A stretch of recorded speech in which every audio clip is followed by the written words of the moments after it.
ay tayo po'y makakausap ng isang kaibigan at pag-uusapan natin ang nasa linya po, nasa linya natin, sorry. Nasa line of sight. Line of sight. Okay, from pakibaba. Director po siya for International Local Linkages, Philippine Association for Intellectual Disabilities. Tama? Intellectual Disabilities o PAFID. Okay, ang pag-uusapan po natin ngayon, National Intellectual Disability Week. Meron ho silang programa para ho dito sa mga hindi naman lahat kabataan, kasama ang mga adult. Nasa studio po natin ngayon si Mr. Alfonsus de Alban. Ano ba pwede ko itawag sa'yo, pare? Teacher Al na lang. Ha? Teacher Al na lang, Sir Dennis. Teacher Al. Al na lang. Teacher Teacher Al Al. na lang. Saan ba't nga ang pangalan mo? Alfonsus. Saan kinuha yung Alfonsus? Kay my father was Parang yung devotee last time yata ng nung nandito ka, yan Redemptorist. din ang question ko. Yun nga, sir. Sige. Kay St. Alphonsus de Ligori, sir. Redemptorist kasi yung father ko. So, devotee siya ng Mother Perpetual Help. So, dyan sa Baclaran, nandun yung image ni St. Alphonsus de Ligori. Alfonsus. So, Santo pala yan. yes, sir. Oo, From Italy. santo. Santo ng mga ano?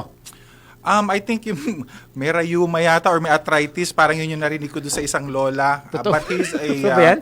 he's a bishop. So, siguro yung mga nagdadasal daw sa kanya, usually, sinasabi sa akin ng mga matatanda na nakakausap ko, alam ko yung santo na yan, yung sa arthritis. Yan yung sinasabi nila. So, but he's a bishop and of course, he promulgates yung Catholicism. Yung natin. Oh. Engineer. Para pakitawag nga yung may mga baka mapakinabangan. Okay, pero yung asosasyon po ninyo ngayon ay may programa, no? May programa. Pinagdiriwang natin, Sir Dennis, yung 50th anniversary ng Camp Pag-ibig. Okay. Itong Camp Pag-ibig, na-institute to noong 1976. Tagal Nag-start na. sila. Yes, Oo. almost every year. Usually dyan sa may Balara, yung sa may watershed.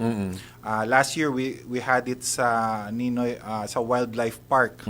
Pero ngayon, since it's gonna be grand, malaking pagdiriwang, it will be at the Quezon City Memorial Circle sa Liwasang Aurora. Hindi lamang kasi pagdiriwang to, Sir Dennis, gusto rin natin mas mapalawak yung Kamalayan. Kamalayan. Kaalaman. Ganyan, diba? Kamalayan at kababayan, kaalaman. no? Especially yung iba, although andyan ang social media, pero para bang hindi pa rin nila masyadong naiintindihan kung ano ang merong intellectual disability. Na para bang inaasahan pa rin natin yung may intellectual disability na makaintindi sa ating pang-araw-araw na gawain. Lalo na sa loob ng eskwela, Sir Dennis, ang kaguluhan ngayon is ang batang may intellectual disability, ayon sa clinical aspect, ang IQ niya is below 70. Okay. Mahina yung kanyang tinatawag na cognitive level or yung adaptive skills. Okay. And yet, we expect these children na makabasa kaagad. Or Parang isinasabay sa isang yung ang gusto natin ay Oo. makasabay sila. Oo. Ngunit, ang mahalaga kasi dito, Sir Dennis, is yung makita natin ano ba ang skill nila upang later on in life, they can be a productive member of the society rather than us hoping or para bang inaantay natin sila na kailangan matutunan mo muna ang algebra bago ka magpatuloy sa pag-aaral. Parang gano'n. Ano? So, binibigyan natin ng kaalaman, kamalayan ang ating mga kababayan upang maintindihan nila na may punto na hanggang dun lamang sila. And we should Pagdating sa support that. Teacher Al, pagkadating sa kamalayan, kaalaman, nasa ang porsyento ang mga Pilipino? Sa pangkaraniwang Pilipino, paano namin to tinatanggap? Paano namin ito isinasabay sa mga pang-araw-araw na buhay?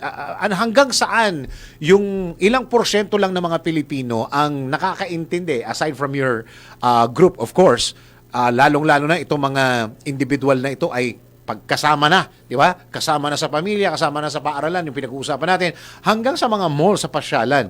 Hanggang saan yung concern o yung pagkakaintindi ng mga pangkaraniwang Pilipino? Yun ang nakakalungkot, Sir Dennis. Yan yung assignment mo sa akin last time. Tinanong mo ako, sabi ko noon, then, I guess it would be about 10%. Pero kung titingnan natin, especially sa social media, Oo.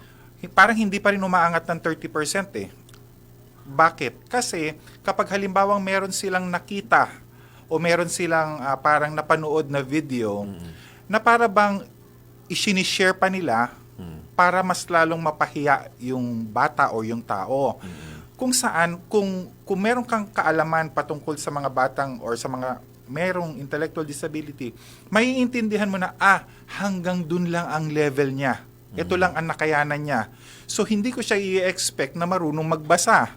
Bagkus, tuturuan ko siya kung paano niya malaman na hindi niya dapat inumin ang Clorox. Hindi niya kailangan paglaruan ang gaas o ang kerosene dahil maaaring magliyab at masunog siya. Usapan natin ngayon. Ano ang dapat nilang gawin, Teacher Al? Makabubuti siyempre, although mahirap, no, Oo. Sir Dennis, yung bang tinatawag na acceptance, no? Okay. But once na magkaroon ka nun at napatingin na natin sa doctor, malalaman kasi natin coming from the doctor or psychologist kung hanggang saan yung IQ niya. Hindi natin sinasabi na hanggang dun lang, pero gusto natin siyempreng lagpasan yon. Pero at least, if we have an understanding, hindi natin ipipilit yung mga gusto or nais natin. Halimbawa, nakita na natin na yung bata ay may ID, may intellectual disability.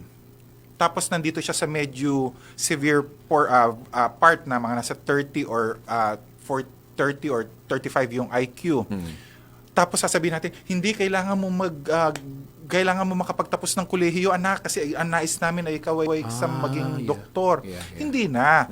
Bagkus, ang titingnan natin is, marunong ba siyang maglaba, marunong ba siyang maghugas ng pinggan, marunong ba siyang kasi medyo extreme part na yun eh. Na kung halimbawa, nandito lang naman siya sa a little below 70, yan pa yung more or less sinatawag nila na functional, yung nauutusan mo, or sa paulit-ulit or patuloy na pagturo ay baka makabasa pa sila, or maturuan mo sila ng mga simple routinary activities na pwede nilang pagkakitaan later on in life, or pwede nilang gawing business. Yeah. Okay, let's talk about, siguro pa-schedule tayo ng isang, okay ba sa'yo, podcast, no? Sige, Sir Dennis. Pa-schedule tayo. Okay, let's talk about your event. Kailan po ito at saan po yung mangyayari event? Sa February 15, Sir Dennis, ang aming 50th Camp Pag-ibig, ito ay gaganapin sa Quezon City Memorial Circle sa Liwasang Aurora. Magkakaroon tayo ng misa sa ganap na alas 7 ng umaga. Pagkatapos nun, sunod-sunod na yung mga activities hanggang 4 o'clock.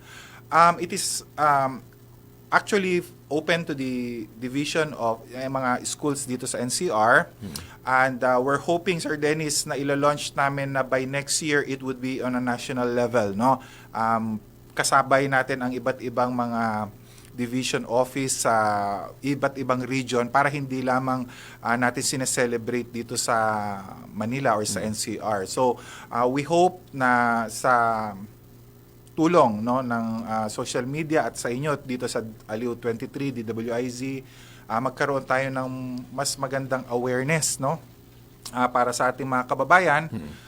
Hindi lamang sa mga may intellectual disabilities but all disabilities in general, Sir Dennis. Alam mo, na malungkot, masaya, halo-halong emosyon na nararamdaman ng mga pamilya ng mga may disabilities dahil meron naman nangyayari. May mga magagandang programa ng gobyerno, meron din naman tayong mga nakikita na unti-unti ay natutuklasan nila kung ano yung tamang gawin, especially sa inclusive education. So, we're hopeful na tulad ng assignment mo sa akin last na usap natin, hopefully next year kung babalik ulit tayo dito, mas maganda na yung datos natin, Sir Dennis, mas mataas yung kaalaman at sana baguhin natin yung mentalidad na mapanakit ang ating lipunan sa mga may kapansanan at sa kanilang mga pamilya. Ayun. Okay, maraming salamat and congratulations for your cause. Thank you very much, Teacher Al. At schedule tayo para medyo mas maraming makaalam.